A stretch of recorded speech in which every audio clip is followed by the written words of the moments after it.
Question number 1. Displacement of particle starting from rest at t equals to 0 is given by s is equals to 6t square minus 3t. The time in second at which the particle will obtain zero velocity again. तो simple question है, kinematics का simple question होता है ये। तो ये कहा हमें डिस्प्लेसमेंट का इक्वेशन दिया और पूछा है टाइम जब वेलोसिटी ज़ीरो होगी। तो वेलोसिटी निकालने के हम पहले वेलोसिटी क्या होती है?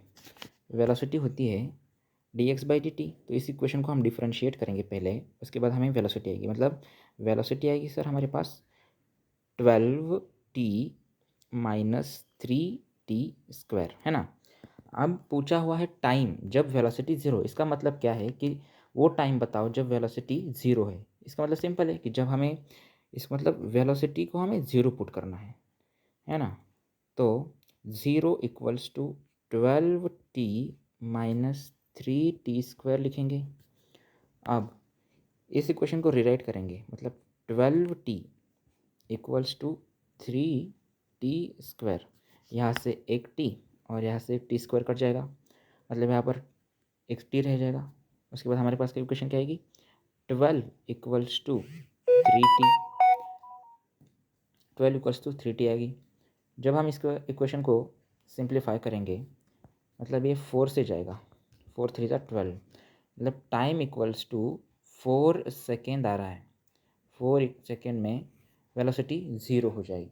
तो यही पूछा है, the time in second eight which the particle will obtain zero velocity. तो आंसर क्या जाएगा इसका आंसर जाएगा बी 4। ठीक है। सेकेंड क्वेश्चन देखते हैं। इसमें पूछा है when a ball is thrown up vertical with velocity v not. मतलब एक बॉल को हमने वर्टिकल वेलोसिटी दी है v naught, it release from height h, नहीं रीच होना चाहिए।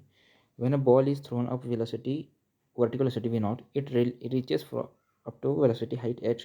If one wishes to triple the maximum height then the ball should thrown with velocity. अच्छा, तो एक सिंपल रिलेशन होता है, हमने पढ़ा था, जो हाइट होती है ना वो डायरेक्टली प्रोपोर्शनल होती है गिवन वेलोसिटी के स्क्वायर से। ये कहाँ से आया? ये आया है हमारे पास फ्रॉम आपको मोशंस, इक्वेशन ऑफ मोशन,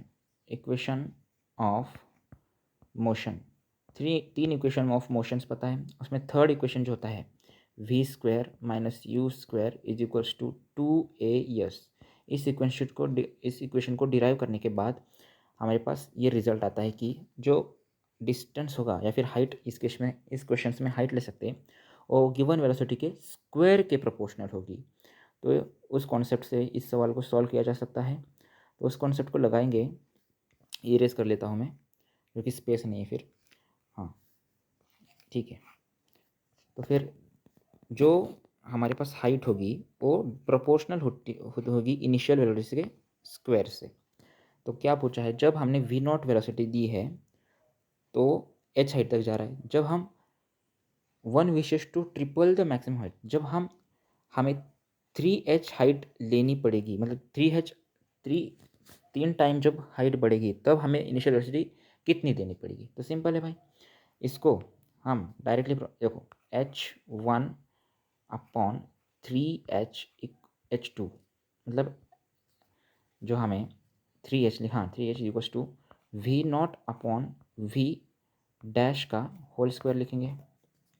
ठीक है, यहाँ से h और यहाँ से कट जाएगा, तो v डैश का square equals to v naught square, और ये 3 आएगा, तो v dash equals to v naught under root 3 v naught आएगा। तो आंसर क्या जाएगा? फर्स्ट। इसका आंसर जाएगा फर्स्ट। ठीक है। नेक्स्ट क्वेश्चन देखते हैं। A moving train is stopped by applying brakes, it stops after travelling 80 metre. अच्छा, तो स्टॉपिंग डिस्टेंस का सवाल है। स्टॉपिंग डिस्टेंस का एक फॉर्मूला होता है, स्टॉपिंग डिस्टेंस जो होता है हमारे पास, stopping distance is equals to velocity का स्क्वायर अपॉन 2a। तो इस क्वेश्चन में पूछा है जब हम ब्रेक लगाते हैं, मतलब एक्सेलरेशन रिटार्डेशन ही तो ब्रेक होता है, तब वो 80 मीटर चलता है। If the speed of the train is doubled, जब हम ट्रेन की स्पीड को डबल करेंगे तो कितने डिस्टेंस पर जाके ये ट्रेन रुकेगी। तो सिंपल सा दिख रहा है हमें, एक्सेलरेशन तो वही है, रिटार्डेशन, देखो रिटार्डेशन रिमेन्स सेम, मतलब एक्सेलरेशन तो वही रखा है, तो फिर जो डिस्प्लेसमेंट या फिर हम जो stopping distance is directly proportional to the velocity का स्क्वायर। तो जब हम डबल करेंगे, स्पीड डबल करेंगे, तो दिखाई दे रहा है कि जो डिस्टेंस होगा वो 4 टाइम्स इंक्रीज़ होगा, 4 टाइम्स इंक्रीज़ होगा, है ना, क्योंकि ये वेलोसिटी के स्क्वायर के प्रोपोर्शनल है। जब डबल करेंगे वेलोसिटी को तो ये डिस्टेंस कितना हो जाएगा, 4 टाइम्स हो जाएगा। तो इसलिए इसका आंसर क्या हो जाएगा, 4 times the distance travelled bye earlier.